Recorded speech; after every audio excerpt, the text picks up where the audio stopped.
Sa revelation ko sa mga puday-puday na yan. Yeah. May problema ka pala sa asin? Bakit di mo ako sinabihan ng diretsuhan na mapagpaliwanagan man lang kita Bakit kailangan mo magsumbong sa simbahan Ay ba gusto mong palabasan Talaga namang pinagmalanda ka ng pagiging plastic Yung tipong galit ka na sa akin, nagawa mo pang ngumiti Palibhasa sanay kang ngumiti ng ngiting aso. By the way, ito ang karugtong doon sa kwentas. Yung kwentas, sa mga panahon na yun, yung kwentas talaga ay hindi tinanggap ng aking mama. Kahit sandamukal ang kanyang pera, mayroong pera sa sinturon, sa may katawan, may pera, nasa bag, nagkahalagang 900,000 ang dala ng mama ko. Pero hindi nga ako mapahiram ng 2,000 dahil ginatungan mo. Ginaig mo pang tunay na anak. Diba? Sambit ka lang naman Di ka naman tunay na anak. Bakit ganyan ka magpapapil sa mama ko? Bakit ganon? Tingnan mo nak, mayroon na. Nak, bilis kita. Ayan, kulam yan. Tumitira na naman yung bakukang. Ayan, talo yung bakukang. Kasasabi ko lang Kasasabi ko lang, nagre-reveal ako. May bakukang na. Grabe. Patayin mo yung bakukang na yan. May nag-i-spy na naman. biglang na sumulpok sa mismong grabing bakukang na to. May spy talaga dito. Ulitin mo nga yan. Hayaan mo na, may ebidensya, may bakukang. Bakukang. Ayong alam mo sa totoo lang, Ano? mga panahon na yun, Ano? kawawa ko talaga, pero alam mo sa totoo lang, Ano nga? tinulungan pa rin ako ni God para tumibay.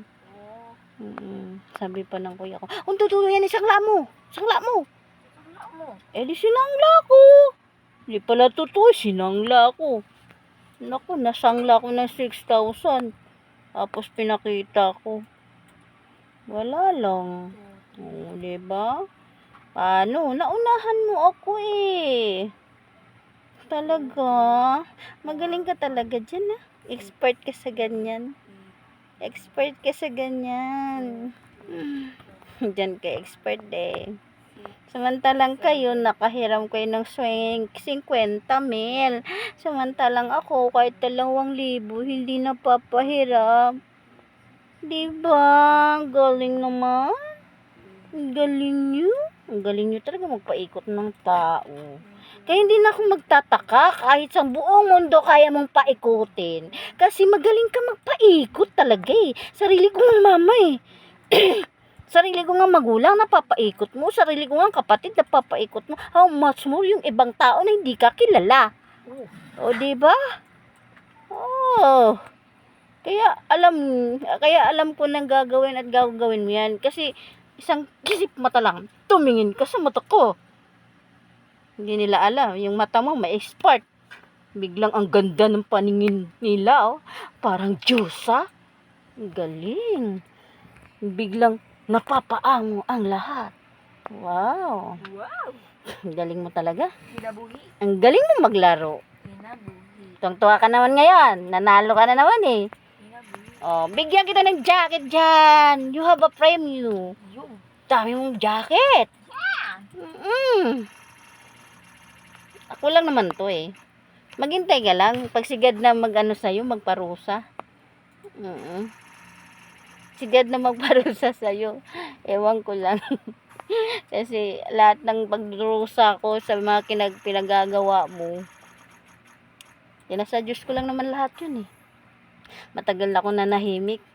Hanggang iyak lang naman kasi ang kaya ko dati. Oo, hanggang iyak lang. Kapatid ko, nagrebelde dahil tinatarantado mo. Nakatira siya sa bahay. Anong ginawa mo? Ha? Gising? Binangungot na gising? Naninigas? Sumisigaw daw siya, pero hindi namin marinig ang boses niya kasi naninigis na ang katawan niya. Ngayon, sinong nagamot? Di kapatid mo. Sabi ko, kay Art, gamutin mo yan. Napatay ang kapatid ko. Bahala kayo. Sabi ko sa kanya. Ayun, ginamot ni Art yung kapatid kong babae. Kasi bigla na lang siyang naninigas. Dahil kinakalabang kanya. Ang sama mo talagang kalabanin eh. Sama mo palang kalabanin. Natakot ako. Ang sama mo palang kalabanin. Ayan pa ginawa mo. Habang maganda ang aming pagsasama ng kapatid ko, sabi mo, mag-aaway din kami. Di nag-aaway, nagtagumpay ka. Masaya ka na. May jacket ka na naman. Yan. Ilan ang jacket mo? 10. Nanalo ka lagi. Nanalo ka na nga sa mama ko, panalo ka pa din sa kapatid ko. Galing mo talaga. Kaya pala pinag-igihan mo maglaro kasi diyan ka talaga magaling. Expertise mo yan eh. Wala akong magagawa, expertise mo yan. Oo. Skill mo yan eh. Lahat naman kasi tayo, may iba bang skill. O sige, gawin mo na. Gawin mo na yung skill mo. Mangwasak ng kaligayahan ng iba. Oo. Kaligayahan, ng wasak ng kaligayahan ng iba eh. Yung kami naman ni Doreen, kanya-kanya kami mga sapid dalawa eh. Minsan ako sapian, awayin ko si Doreen. Away na naman kami. Tapos minsan naman si Doreen na naman sapian, away na naman kami. But if sinabihan mo kasi magkakaaway kami, huwag ka naman mag-declare. Huwag ka naman kasi magsabi. Napaka-bitter mo naman. Maghanap ka kasi ng totoo mong best friend. Para hindi ka naman mainggit sa ibang masaya na may mga kaibigang nagmamahal. Oo. Kulang ka sa pagmamahal eh. Today, kulang ka ng pagmamahal.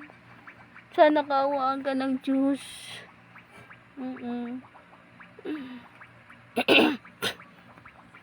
Diba? Ang bait mo talaga, no? Gabing bait, no? Laging nagwawagi. Hanggang kailan ka kaya magwawagi? Hanggang kailan ka kaya magwawagi? Alam mo pa kailan magwagi ka? Basta ako, pinaglalaban ni God ang buhay ko. Kasi mahaba pa ang misyon ko sa mundong ito. Kung ikaw maminsala ng kapwa, ako naman ang magagabay sa kanila. Diba? Sige, manalo ka lang ng manalo. Sabi nga nila, si God, hindi naman nagpapabaya yan. Kakapit lang naman kami kay God eh. Ewan ko lang sa'yo. Sabagay, santa-santahan ka naman talaga eh. Diyan ka naman skillful eh. Huwag ka nang mag-alala, di naman nasa akin big deal yan. Nasulin mo buong mundo, bahala ka. Skill mo yan. Gulang. Nanalo ka na nga doon sa asawa, yung asawa ng kapatid ko, paglalaban ng karapatan ng pagiging maasawa. Sabi naman niya sa kabila, ipaglalaban mo, kabit, ang pagmamahal mo sa pagiging pagmamahal mo. Yung ganun pa siya. Yung kabit, muntik nang tumalon dun sa building, sa kakagatong niya. Kasi yung bangkay, hindi niya maangkin. Kasi nga, kabit lang siya. O, diba? Ang galing mo kasi, no? Tuwan-tuwa ka, may mapaglalaruan kang tao. Ang galing mo, sobra. Kapag hindi mo pa naman kinaya ang tao, nagpapakampi ka sa labas. Naghahanap ka. Naghahanap ka ng kaalyansa na kayang tumitira. Di ba?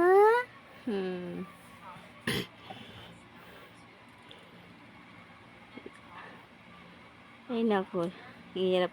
Ang dami mong mga kalokohan pinagagawa. Pero Isang ganun lang.